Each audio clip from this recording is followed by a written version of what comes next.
Kalau liang teh itu kan kategori ke herbal ya. Tanaman herbal itu kan sudah beribu-ribu tahun yang lalu. Nah, jadi sudah istilahnya sudah dimanfaatkan secara turun-temurun.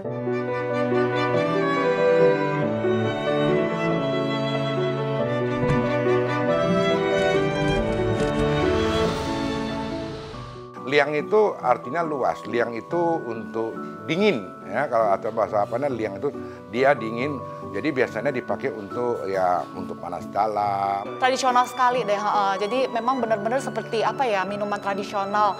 Kalau mau dibilang kita minum liang teh itu seperti bernostalgia.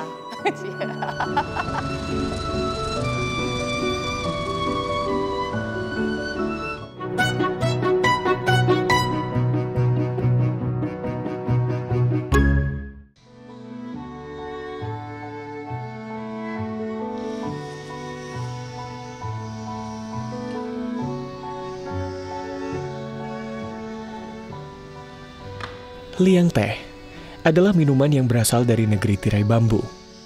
Minuman ini cukup populer seiring dengan masuk dan berkembangnya komunitas Tionghoa di Indonesia. Tidak seperti namanya, liang teh justru tidak terbuat dari daun teh, melainkan dari tanaman herbal yang berasal dari Tiongkok. Minuman herbal ini sejak dulu dipercaya memiliki banyak manfaat untuk kesehatan.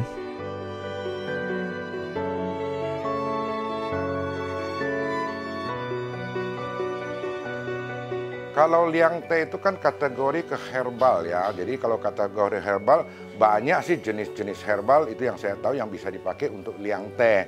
Ya contohnya kalau kita lihat yang banyak dijual di umum ya, kadang kita bisa lihat di pinggir jalan ada dua jenis yang sering dipakai untuk kategori liang teh. Satu yang dari kirisan ya, bunga matahari. Nah, itu juga liang teh itu yang sifatnya agak manis tapi warnanya agak bening kuning ya.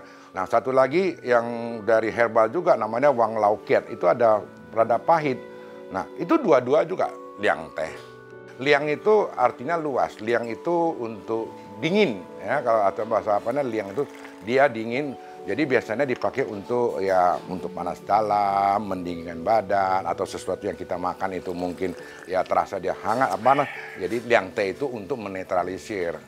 Itu aja. Jadi banyak sih yang dipakai untuk ke liang teh lah. Cuman ya definisi katanya aja, judulnya ya liang teh, tapi banyak bahannya berbeda-beda. Lebih condong kalau di negeri Cina, itu waktu sebelum zaman modern kan kita kan nggak pakai obat-obatan. Ya lebih condongnya memang ke herbal, ke tumbuh-tumbuhan ya. Itu harusnya sebelum Masehi ya. Sebelum Masehi sudah dipakai ya, sampai sekarang ini ya udah dipakai. Jadi kalau saya lebih tahu ke teh aja, sebelum Masehi 2700 tahun yang lalu sebelum Masehi itu ada Kaisar Senung yang seorang tabib pun dia sudah pakai daun teh untuk pengobatan pada saat itu. Nah, herbal itu harusnya sebelum itu sudah juga ada, lebih lama lagi. Di Indonesia, khususnya di Medan, liang teh biasanya dapat ditemukan di restoran-restoran tertentu. Selain itu, Anda juga bisa menjumpai para penjual liang teh di pinggir jalan dengan menggunakan gerobak.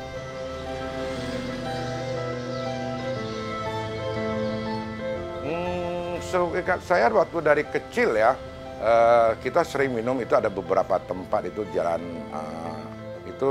perniagaan ya, itu pas simpang Ayani 7 atau Ayani berapa itu ada satu itu cukup lama, Jalan Pemuda, terus itu ada di Jalan Gatot Subroto, terus di Kampung Kling itu ada yang jual liang teh. Lebih gampang kita cari waktu itu gampang. Sekarang mungkin pun yang saya sebut ini mungkin saja juga nggak jualan lagi.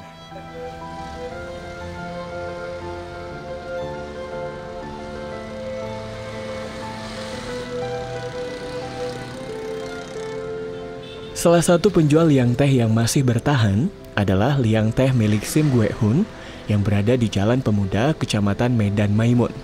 Liang teh tanpa pelang nama ini sudah ada sejak tahun 1985. Dia kita jualan sendiri tahun 1985. Dia jualan sendiri. Sampai sekarang udah 36 tahun lah.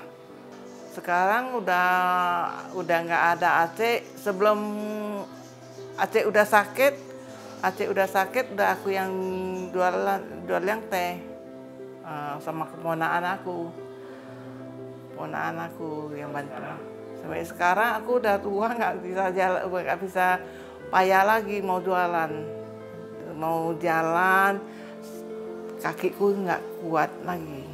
Jadi keponakan aku yang jualan. Sepeninggal sang suami, Sim Gue Hun tetap ingin meneruskan usaha liang teh yang telah mereka rintis bersama. Namun memasuki usia senjanya, ibu 3 orang anak ini hanya dapat membuat liang teh dari rumah.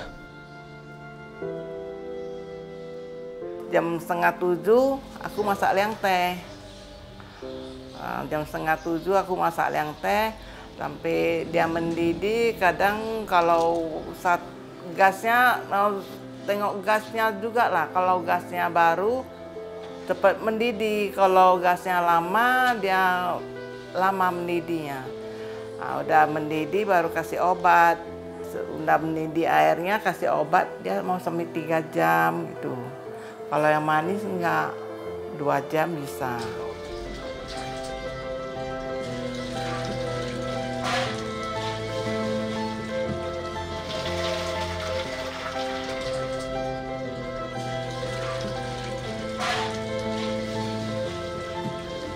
Sim Gue Hun berharap keluarganya dapat meneruskan usaha liang teh yang telah ia rintis selama puluhan tahun ini, sehingga masyarakat dapat terus merasakan manfaat dari ramuan liang teh.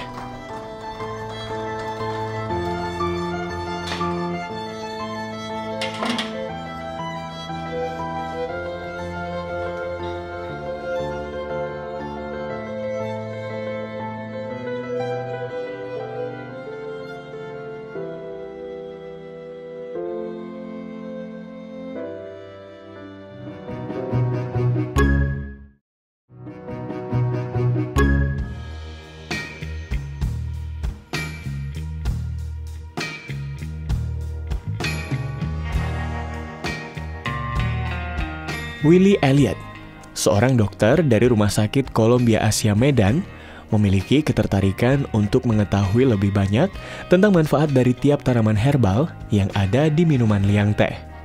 Ia pun memaparkan manfaat dari ramuan liang teh secara klinis. Jadi ramuannya itu kan banyak ya, memang si penjual yang teh juga pasti masing-masing mempunyai ciri khas tersendiri ya. Tapi yang secara garis besar yang saya tahu itu biasanya mengandung cincau hitam, mengandung bunga krisan ya, kemudian mengandung akar manis ataupun kayu manis, dan biasanya pemanis yang lain adalah lohan wo. Karena kan tidak boleh menggunakan gula buatan atau gula pasir ya. Jadi maksudnya dimasukkanlah pemanis yang lain dari bahan tanaman ya, istilahnya buah-buahan. Manfaat yang utama nih, biasanya masyarakat umum juga taunya liang teh itu bermanfaat untuk mengobati panas dalam ya, atau juga mengobati istilahnya radang tenggorokan. Yang paling sering dipakai itu adalah cincau hitam ya. Jadi ternyata cincau hitam itu dia mempunyai manfaat sebagai anti radang, anti bakteri sama anti jamur ya. Nah makanya jadi karena dia mempunyai efek anti radang tersebut, dia bisa mengobati si radang tenggorokan. Nah sebenarnya cincau sendiri ya ternyata kandungannya banyak sekali ya. Salah satunya adalah ternyata mengandung tinggi serat ya. Nah jadi seperti kita tahu ya, serat buat pencernaan kita kan sangat baik ya. Jadi membantu istilahnya membersihkan nih pencernaan kita dari makanan kita sehari-hari yang mengandung zat kimia ya. Terus kemudian juga ternyata mengandung tinggi kalsium dan fosfor khususnya ya. Jadi seperti kita tahu kalsium itu kan untuk menjaga kesehatan tulang dan gigi ya. Jadi otomatis bisa mencegah osteoporosis. Nah ternyata juga mengandung tinggi fosfor. Fosfor ini sebenarnya mineral juga yang tertinggi di badan kita nih, kedua setelah kalsium. Nah fosfor ini fungsinya untuk menjaga kekuatan otot dan saraf kita. Jadi bisa mencegah pikun ceritanya. Sudah ada penelitiannya yang dilakukan ya, ternyata cincau ini bisa menurunkan kolesterol jahat khususnya LDL dan membantu meningkatkan HDL. Karena dia mengandung namanya zat flavonoid. Nah, itulah yang istilahnya manfaat dari cincau hitam tersebut. Memang saya sendiri ya merasakan manfaatnya tersebut gitu loh. Ya, apalagi khususnya yang tadi saya bilang, kalau mungkin kita rajin rutin meminum ya, memang semua yang diminum itu tidak boleh berlebihan. Kalau kita rajin mengkonsumsi mungkin 1 minggu 1-2 kali, itu kita mungkin sangat merasakan manfaat di tubuh kita.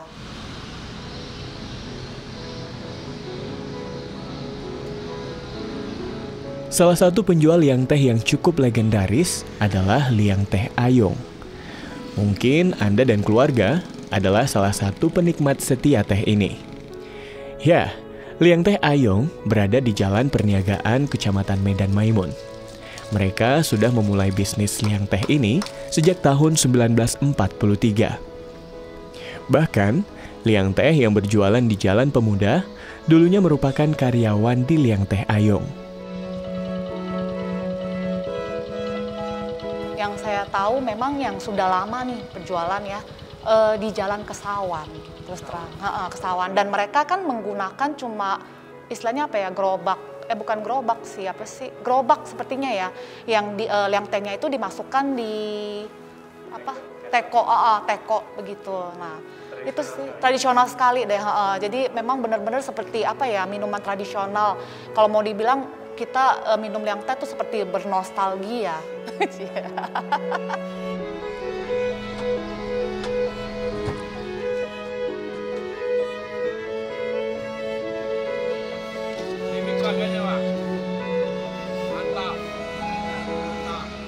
Kita biasanya parkir aja tuh di pinggir jalan, jadi kayaknya apa ya, makanya yang saya bilang bernostalgia gitu loh. Jadi maksudnya biar jangan cepet-cepet pulang, minum dulu tuh nongkrong di situ kan. Liang Teh Ayong yang sudah ada bahkan sebelum Indonesia merdeka, saat ini sudah berjalan turun-temurun hingga generasi ketiga. Saat ini, Liang Teh Ayong dikelola oleh salah seorang pekerja mereka bernama Syahminan, yang sudah menjajalkan Liang Teh Ayong di Jalan Perniagaan selama 52 tahun. 24. Nama lengkap saya Syahminan. Bekerja di Liang Teh ini sudah 52 tahun. Usia saya sekarang sudah 70 tahun. Nah, waktu dulu saya tukang becak, waktu lajang bawa becak mesin. Nah, karena orang tuanya ini, Acik ini paling baik sama saya. Sering diajak makan, asal naik becak pergi makan. Jadi saya bertanya, boleh saya bekerja di Liang Teh ikut? Dia bilang boleh. Nah, coba dulu lah, tes katanya, coba. Sampailah sekarang orang tuanya sudah nggak ada. Dulu paling baik itu orang tuanya sama saya. Jadi anaknya pun begitu juga, semua keluarganya baik-baik semua. Jadi saya bertahan sampai 52 tahun bekerja di Liang Teh. Ciri khas dan cita rasa Liang Teh Ayong yang sudah melewati 3 generasi masih benar-benar dijaga dengan baik oleh keluarga. Mungkin hal inilah yang menjadikan Liang Teh Ayong masih bisa bertahan hingga detik ini.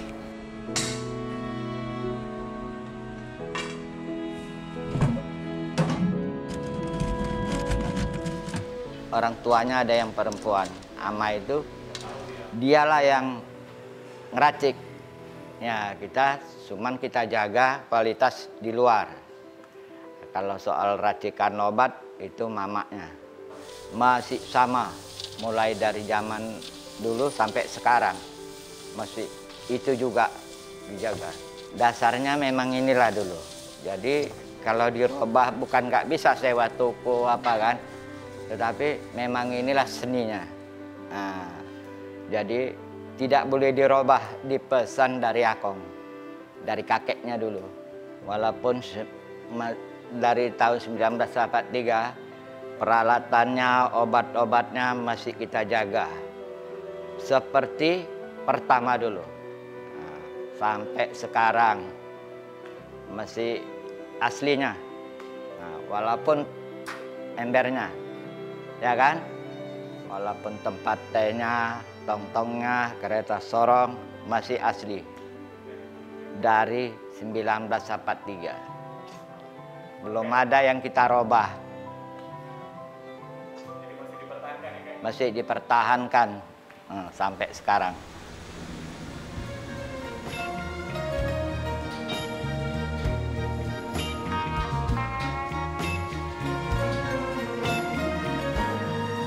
Dulu kan masih dibilangkan 35 perak per gelas, ya kan? Tetapi 35 perak itu per gelas kami masak 6 tong. Nah, Bude dibilang kan mau sampai 12 tong itu. Jam 10 masih bisa ngangkat lagi kan, jam 10 malam. Kadang kami tutup jam 2, jam 3 itu di zaman dulu. Tetapi sekarang semenjak itu Kopik memang jauh berkurang. Kesuksesan keluarga Ayung dalam mempertahankan bisnis liang teh tak terlepas dari sosok Syahminan yang sudah bekerja selama setengah abad lamanya. Loyalitas dan kejujurannya membuat keluarga Ayung kini mempercayakan bisnis ini kepada kakek yang telah memiliki 11 orang cucu. Itulah kalau kita tengok dari apanya, memang kita kejujuran tadi dites. Nah, sekian masak, sekianlah uangnya. Tapi kalau macam menurut saya kan, kalau dilihat orang itu kejujuran kita, kebaikan kita, dia tengok dari keluarga kita, dia tengok juga itu. Jadi disitulah kepercayaan dia itu sama keluarga dia percaya sama saya.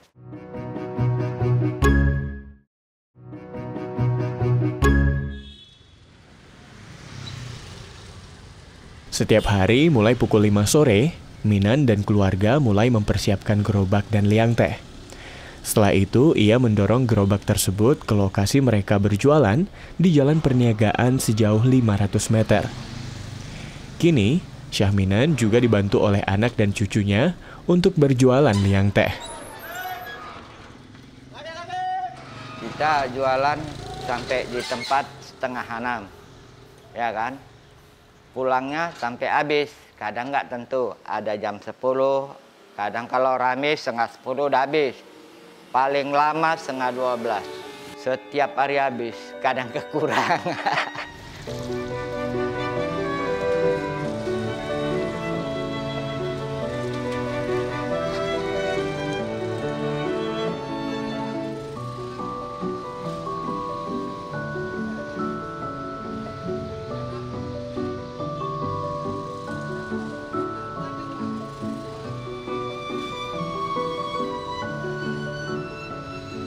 Masa inilah, masa berapa habis hujan.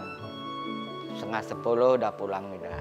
Paling lama jam 11 itu udah. Saya mulai dari ikut karena ikut dia ini ya saya nggak pernah ngeluh. Umpamanya saya pun, umpamanya lah, sungguh cukup. Karena apa kebutuhan saya itu, awak beritahu, dia menolong. Nah ini orangnya suka menolong, walaupun adiknya gitu juga.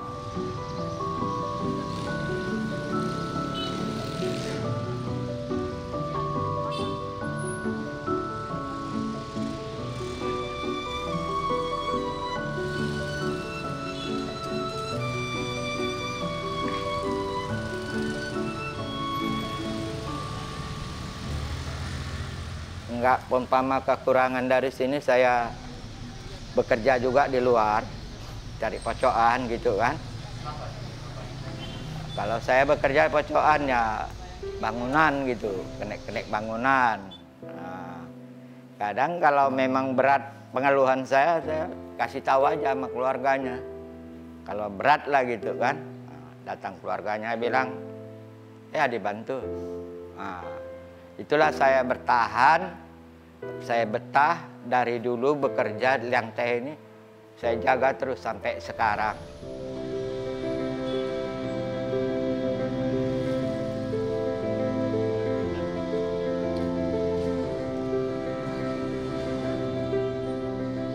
Selama 52 tahun perjalanannya menjadi penjual liang teh, Syahminan tentu memiliki banyak kisah menarik. Mulai dari berjualan saat hujan, hingga merasakan kebahagiaan dan kepuasan saat jualannya habis dan banyak orang terbantu dengan liang teh yang ia jual. Susah dukanya memang ya boleh dibilang kan pasti ada kalau hari hujan lebat ya kan, kita lama pulang. Cuman hanya tenda kayak gitu kan, nah, itu aja susah dukanya, lainnya nggak ada. Nah, kalau pamang ngeluh kita jualnya nggak ada, tetap sip semua. Karena kadang satu hari ya Pak, dari pagi jam 7, jam 8 start di bangunan, jam 5 udah sampai sini, masuk lagi kerja jam 11 pulang, nggak ada ngeluh, cukup datang sini minum pahit 2 gelas, pulang minum segelas, udah nggak ada terasa capek badannya. Kalau pamannya sakit gitu gini, alhamdulillah belum. Memang terjamin teh pahit ini untuk mencegah penyakit. Kalau peminum liang teh saya yang langganan saya biasa, saya berterima kasih. Kadang setiap malam dia nggak ada pre, ya kan, tetap minum terus, ya kan. Itu memang kita berterima kasih sama dia, sering nolong. Kadang-kala pun uang lebih dia memberi. Nah, dia beri kita. Ini untuk Acik makan, ini untuk Acik minum kopi. Itu sering kali.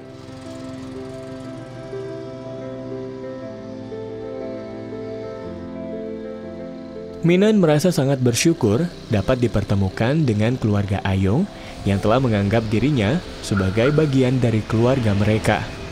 Ia berharap liang teh ini dapat terus bertahan hingga ke generasi selanjutnya. Kalau sama keluarga Ayung ini memang saya banyak kali berterima kasih lah ya kan. Karena banyak membantu, banyak dia kepercayaan sama saya. Begitu juga mamanya, banyak bantu saya. Keluarga orang inilah ya, banyak bantu saya karena saya susah, sering dia lakukan bantu. Jadi saya itu bersyukur sekali.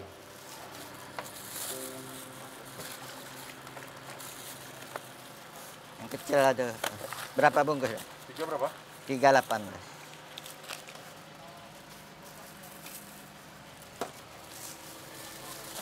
Terima kasih. Ya, kita harap teh Ayung ini mudah-mudahan sampai ke anak cucu saya yang meneruskan menjaga liang teh Ayung.